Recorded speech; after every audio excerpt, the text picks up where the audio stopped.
어느 목사님과 제가 대화를 하던 그런 시간이 있었습니다.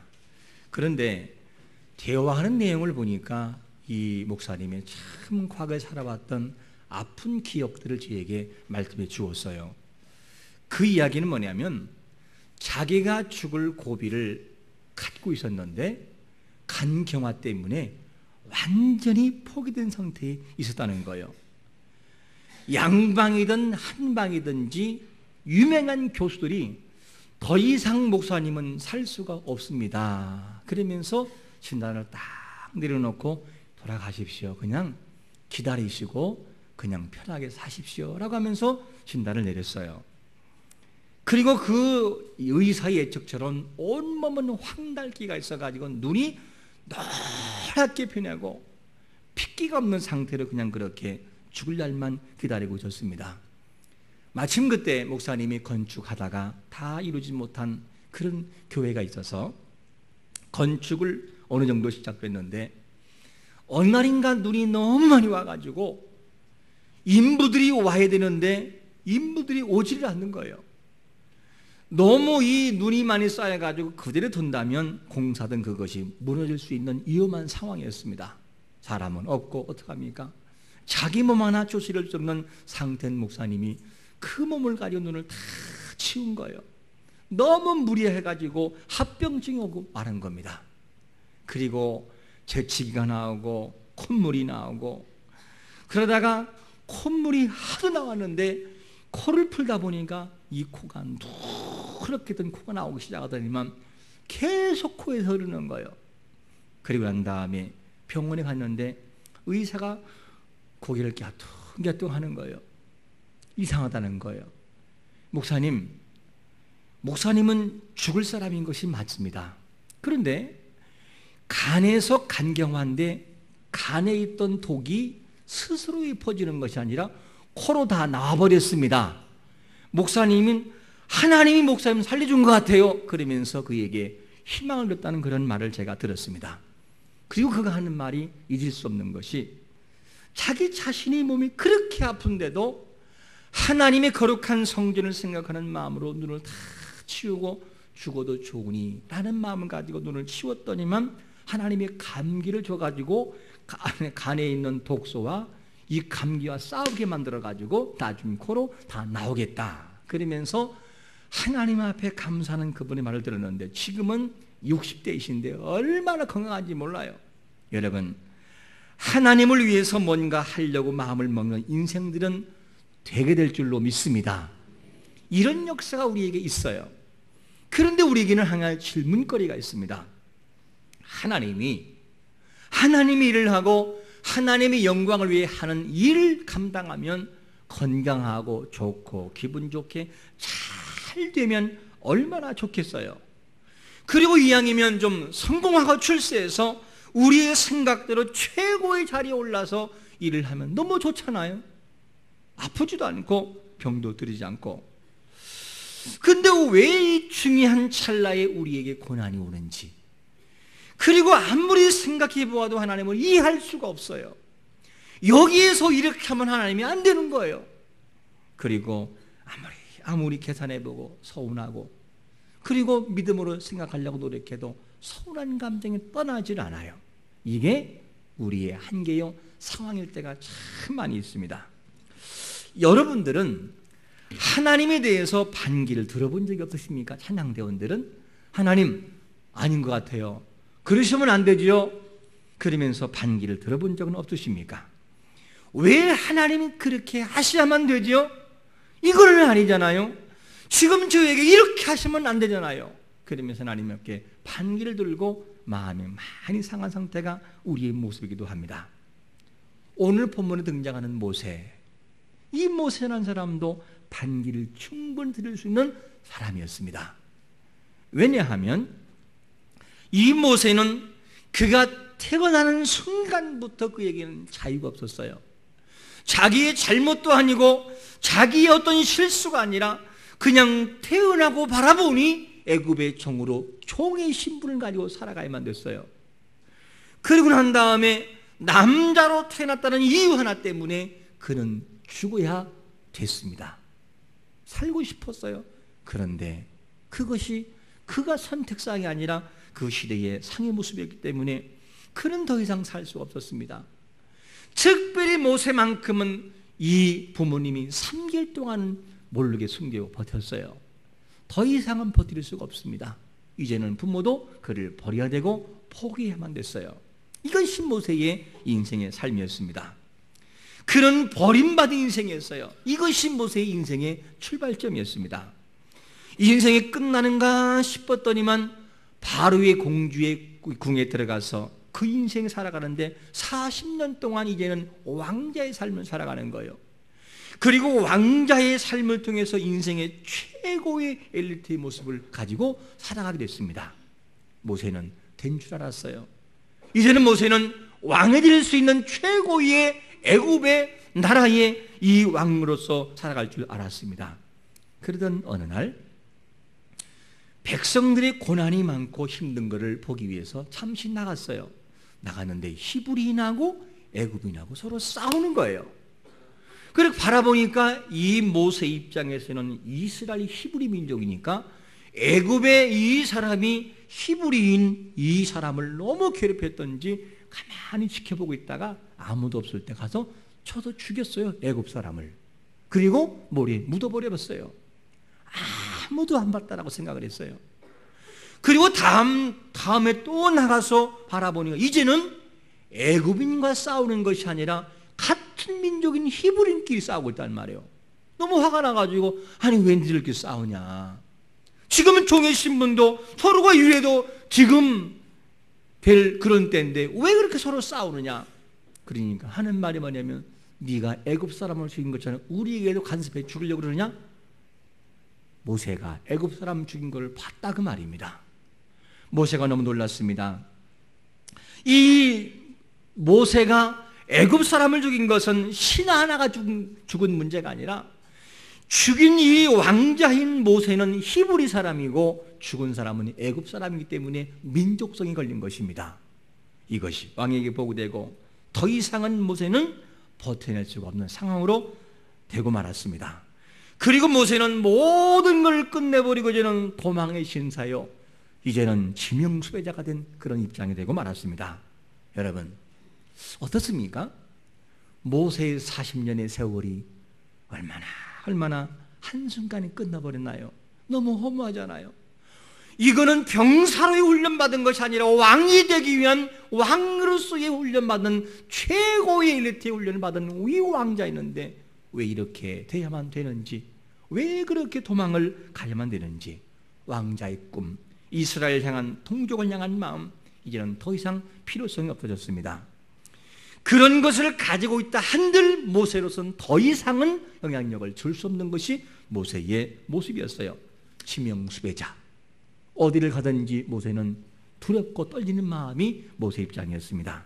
여러분, 하나님이 모세를 사랑한다면, 그리고 이스라엘을 사랑한다면 왜 도망자 신세로 발견되게 그냥 놔버려뒀을까? 여러분들은 어떻게 생각하십니까? 하나님이 정말 살아계시고 하나님 나를 사랑한다면 그래서는 안 되잖아요. 감춰주고 차라리 그것이 발각이 안 돼서 자기 뜻대로 살아가는 것이 우리의 생각처럼 보여져요. 그게 맞을 것처럼 보여져요. 우리는 하나님의 자녀이기 때문에 우리의 생각은 무조건 잘 되고 무조건 잘 됐으면 좋겠어요. 그리고 하나님 앞에 최고의 위치에 서서 영광 돌리면 좋을 것 같아요.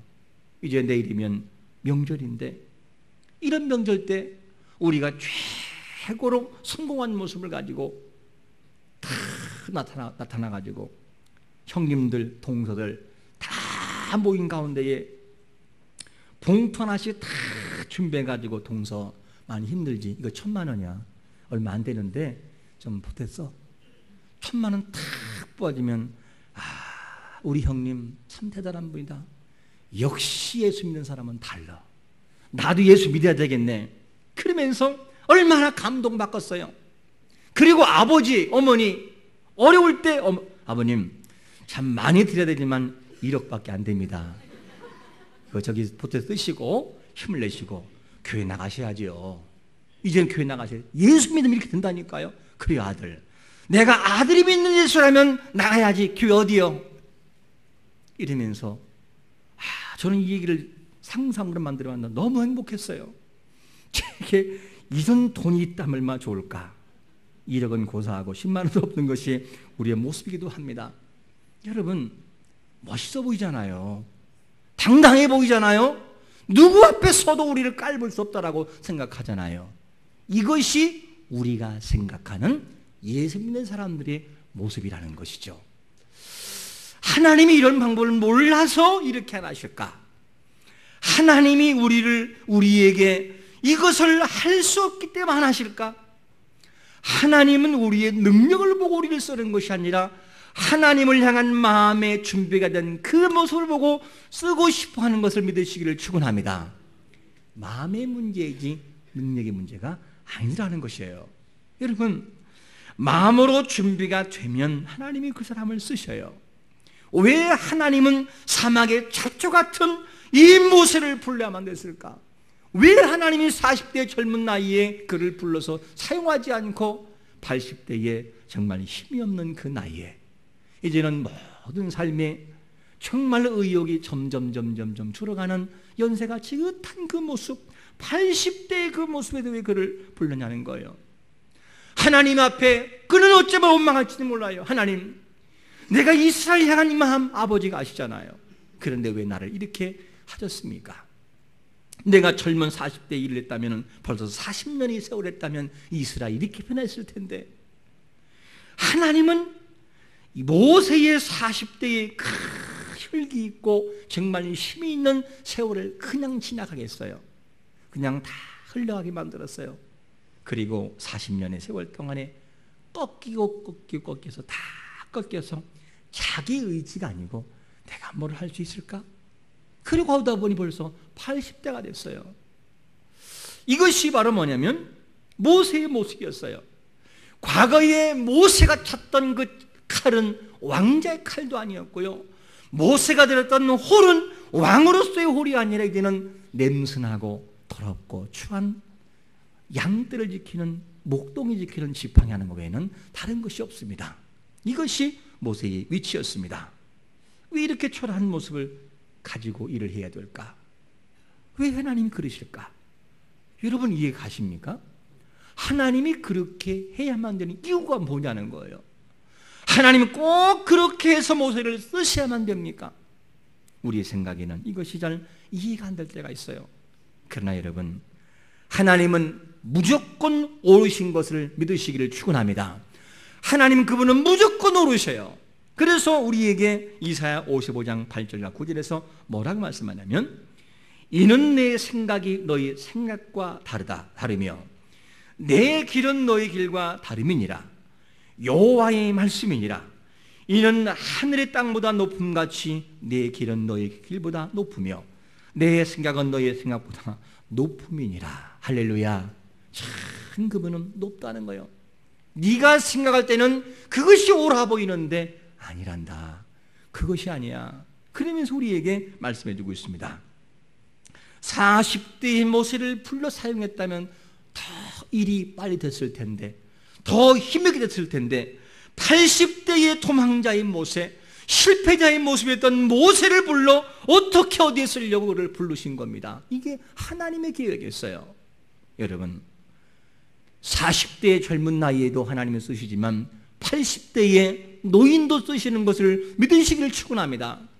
40대의 마음이 정말 준비되가 다 몸이 있고 능력이 있다 할지라도 마음의 준비가 안 되면 40대를 안 쓰지만 80대의 노인이라 할지라도 하나님 앞에 드려지는 마음의 준비가 되면 하나님은 그 사람을 쓰신다는 거예요.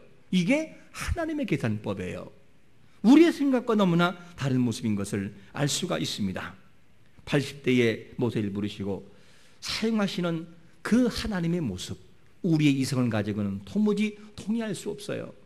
왜 그렇게 하셔야 되는지, 왜 하나님이 그렇게 할 수밖에 없는지를 오늘 5절과 7절에서 해답을 찾을 수가 있는데, 우리 한번 먼저 5절 말씀을 같이 다 함께 읽어보겠습니다. 시작. 하나님이 이르시되 이리로 가까이 오지 말라. 내가 선 곳은 거룩한 땅이니 내 발에서 신을 벗어라. 여러분, 모세는 더 이상 포기할 것도 없어요. 그런데 하나님이 모세에게 원하신 것 뭐냐면, 모세야, 네가 선 곳은 거룩한 땅이야. 너 신 벗어. 그러면서 새롭게 하나님 앞에 겸손한 모습으로 엎드릴 것을 요구하고 있고 순종의 삶을 요구하고 있습니다. 모세의 능력, 모세의 경험, 이 모든 것이 아니라 이제부터는 내가 너에게 주는 말씀과 내가 너에게 말씀하는 능력을 가지고 주신 사명을 감당하라는 거예요. 여러분, 하나님의 일을 할 때 우리의 힘과 경험과 능력으로 감당하려고 하지 말고 그분이 주시는 능력으로 감당하려고 힘을 다하시기를 축원합니다. 어제의 경험, 작년의 경험이 오늘날 우리에게 안 통할 수 있어요. 왠줄 아십니까? 하나님은 만나를 거둬들일 때에 하루하루 매일 나가서 그거를 거둬들여야 하는 거예요. 매일. 그것을 거둬들이면서 하나님이 주시는 은혜가 얼마나 감사한지 매일의 삶 속에서 그분한테 물을 꿇으라는 거예요. 어제 그 경험이 아니라, 아니 오늘 내가 너에게 지금 주는 이 은혜를 기억하고 살아가라는 거예요. 하나님은 모세야, 너 이제부터는 네 힘과 능력이 아니라, 네 고집이 아니라 내 방법대로 살아가야 돼. 너 신 다 벗어, 다 버려. 그러면서 새롭게 시작할 것을 하나님께서 말씀해 주고 있습니다. 그리고 모세가 하는 모든 일들은 자신의 일이 아니라 하나님의 일이라고 하는 사실을 알고 있으라는 겁니다. 그래서 오늘 7절에 보니까 이렇게 말씀해 주고 있어요. 한번 7절 말씀 같이 읽어보겠습니다. 시작. 여호와께서 이르시되 내가 애굽에 있는 내 백성의 고통을 분명히 보고 그들의 감독자로 말미암아 부르심을 듣고 그 근심을 알고, 내가 애굽에 있는 내 백성이라는 거, 내 백성. 모세야, 네가 열받고 하는 그 모든 것이 네 일이 아니라 하나님 나의 일이란다. 그러면서 모세는 알아야 됐어요. 하나님의 일이라는 사실을. 그리고 이제는 새롭게 정돈해서 정말 하나님의 일답게 하나님의 방법으로 일을 할 것을 하나님께서 모세에게 원했던 것입니다. 여러분, 만약에 40대 혈기가 왕성한 시기에 모세를 사용했다면 어땠을까? 그 나이에 모세를 사용했다면 여러분 어떻게 끝났을 것 같습니까? 이렇게 끝났을 거예요. 모세는 신분이 누구냐면 종입니다. 종. 애굽의 종이에요. 그러면 종의 신분으로 애굽을 뛰어넘은 최고의 성공자일 거예요. 사람들에게 박수를 받고, 이야, 당신 대단하다. 어떻게 그래 종의 신분으로서 이 일을 감당할 수 있느냐? 그러면서 간증하고 다니고요. 하나님이 영광 받아야 할 그 모든 영광을 모세가 다 가르치고요. 하나님은 보이지도 않을 거예요. 하나님은 어디 간 데도 없이 오직 모세의 이름만 모세, 당신은 위대한 사람이라는 것을 남게 될 것입니다. 그런데 하나님은 모세의 모든 것을 다 꺾어 놓아요. 그의 명예도, 그의 생각도, 그의 의지도, 그의 경험도 다 꺾어 놓고 하나님의 방법으로 일하기를 원하십니다. 만약에 그랬다면 모세는 최고의 정상의 위치에서 하나님을 의지하지 않고 자기의 힘으로 뭔가를 하려고 했을 것입니다. 그리고 왕의 힘과 능력을 휘두르면서 왕의 마패를 가지고, 보아라, 종인 내가 이렇게 일을 하고 있다는 사실을 자기 이름이 높아지고 하나님은 저 뒤에 가려져서 아무것도 보이지 않을 것입니다. 여러분, 하나님이 우리를 쓰시고자 하는 것은 우리 소유된 능력이 아니라 마음인 것을 믿으시길 바랍니다. 그 마음을 받고 싶어하는 거예요. 그 마음에 준비된 그 모습을 가지고 쓰기를 원하시는 거예요. 그러므로 우리의 경험이 아니라 우리 생각이 아니라 하나님의 능력을 우리 앞에 가지고 나가는 것을 하나님이 원하시는 것입니다. 어느 책을 읽다 보니까 이런 내용이 나와요. 어느 날 전문 선교 대회가 있었는데 각 사람들을 선교지로 파송하기 전에 자기가 어떻게 일을 할 것인가에 대해서 발제하는 그런 대회가 있었습니다. 그런데 선교사로 파송되는데 여러 사람이 참석을 했어요. 그 중에 한 선교 지망생이 나와가지고 멋있게 연설합니다. 이 사람은 누구냐면 서울대 의대를 졸업하고 잘 나간다는 강남 스타일, 강남 소아과 병원에서 일하는 그런 전문의 활동인데 이 사람이 중앙아시아 선교지로 파송되어야 되는데 나는 이렇게 할 것입니다. 그러면서 당당하게 서울대 의대 해가지고 듣는가. 사람 대단하다고 어떻게 저걸 포기하고 갈 수 있을까? 두 번째 사람이 나옵니다. 세무대학 교수인데 교수로서 일을 하다가 동남아시아로 떠나게 되는 사람. 박수. 대단한 사람이다. 다음에 세 번째 나옵니다. 카이스트 원자력 공학 박사 학위를 가진 사람이 중앙아시아로 파송되면 이야 어떻게 저걸 다 할 수 있을까? 맨 마지막에 행색에 초라한 한 사람이 등장합니다. 이 사람은 힘도 없고 힘도 없는 모습으로 말을 하는 거예요. 여러분, 저는 여러분처럼 박사학위를 가진 것도 아니고 잘난 것도 아니고 말할 줄도 모릅니다. 저는 전문자도 아니고 대학도 안 나왔습니다. 일명 여러분들이 말하는 저는 공돌이에요, 공돌이. 그러면서 이 사람이 숙연한 모습으로 이런 말을 하는 거예요. 제가 아는 상식으로는 공산권이든 이슬람권이든 십자들의 드라이버와 몽키 스패너 안 들어가는 곳이 없다라고 생각합니다.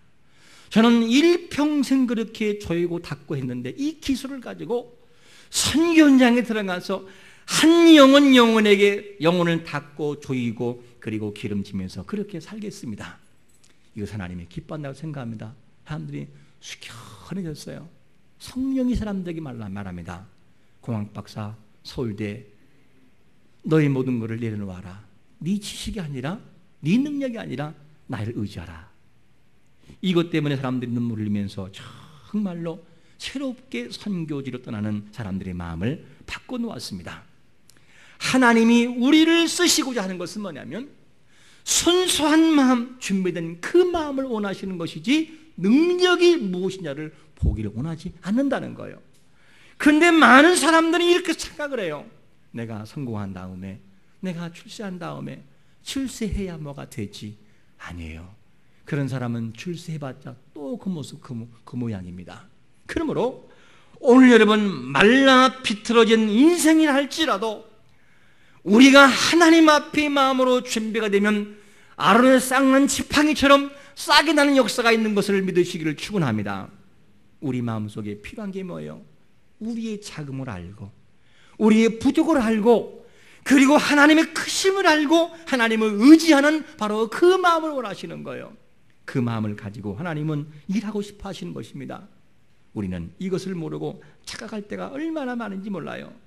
여러분, 마음의 준비가 되어 있으십니까? 마음의 준비가 되지 않은 사람은 어떤 능력으로 준비되어 있다 할지라도 하나님이 그 사람을 보류시켜 놓아요. 쓸 수가 없습니다. 왜? 마음의 준비가 안 됐기 때문에. 하나님은 모세를 훈련시키기 위해서 모든 것을 깎고 꺾기 위해서 40년 걸렸어요. 그런데 힘이 없는 노인이랄지라도 하나님은 준비된 그 마음 노인네를 쓰시더라 그 말이에요. 얼마나 우리에게 도전해 주는 그런 말씀입니까? 여러분, 모세가 자기 힘을 가지고 40년이라는 세월 동안에 살아갈 때는요 그냥 양떼에게 영향을 주는 그냥 목동일 뿐이었어요. 지팡이 하나뿐이었어요. 그런데 하나님께 붙들리니까 이 지팡이가 애굽을 떨게 만들었고 바로왕을 떨게 만들었어요. 여러분, 어떤 능력을 소유했냐가 아니라 누구에게 붙들리냐가 더 중요한 것을 바라보면서 우리가 마음으로 잘 준비가 되어 그분 앞에 사용되는 자가 되시기를 축원합니다. 여러분, 하나님의 능력을 의지하고 우리를 포기하는 훈련, 그것을 위해 하나님께서는 모세를 40년 동안 연단시켰어요. 하나님은 그가 마음을 버릴 때까지 기다렸어요. 자기 의지를 버릴 때까지 하나님 당신밖에 없다라고 하는 그 순간까지.